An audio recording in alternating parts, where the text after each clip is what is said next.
I like solving the puzzle. I like the CSI. I also like frogs, and so I also feel a real drive to help understand how pesticides and other chemicals are affecting amphibian populations. Hayes and his students have been looking for clues in the Salinas Valley. 50% of the U.S.'s agricultural products come out of California. It's something like 85% of the country's lettuce comes out of Salinas, 90% of the almonds. It's called the salad bowl of America. California uses more pesticides than any other state. The second biggest is Florida. Things like chlorpicrin is used out here on the strawberries. Chlorpicrin is a nerve gas. These are guys who are applying it, they're out there picking it. Methyl bromide is a fumigant, something they pump into the soil. What are some of the other big ones, you guys? Diethanol. Some atrazine. This will all end up in the river that we're working in here. It might look like we're out in the bush somewhere, but 15 feet on either side, we're surrounded by agriculture, and the runoff ends up in this river. All of the algae is a result of all the nutrients, because a lot of fertilizers are used in agriculture. And once those fertilizers get into the water, you get these blooms of algae. I wouldn't say it's a sign of a healthy river. This is a site where we typically find compromised immune systems, tadpoles that aren't able to fight off disease.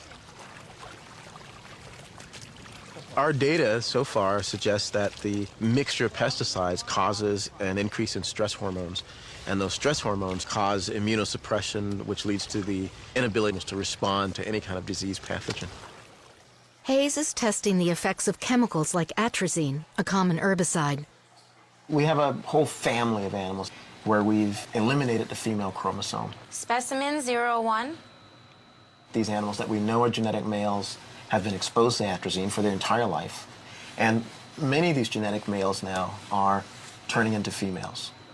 You can see he's got eggs that kind of look like they're in a sack. These are actually yolked eggs ready to be laid. What's happening is you're skewing sex ratios. You can get genetic bottlenecking, which can cause crashes. And quite frankly, if you're a genetic male, it'd be nice if you developed as a genetic male. And now we have a chemical very common in the environment that's effectively sex reversing animals. I'm going to show you something pretty amazing, scientifically speaking.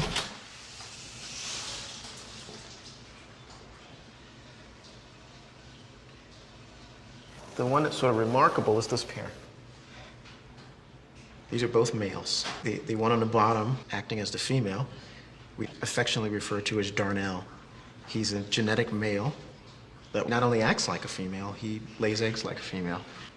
He, she, has been exposed to atrazine all of her life. I don't even really know how to reference it.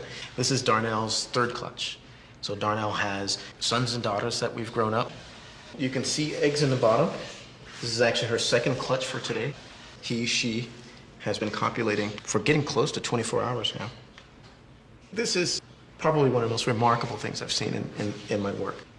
But I personally have mixed emotions. I'm very excited about the science and trying to understand the mechanism. But on the other hand, I am worried. This is the most common contaminant in ground and surface water and drinking water. And the level of atrazine that it took to make this male turn into a female is 3 times less than what's allowed in our drinking water.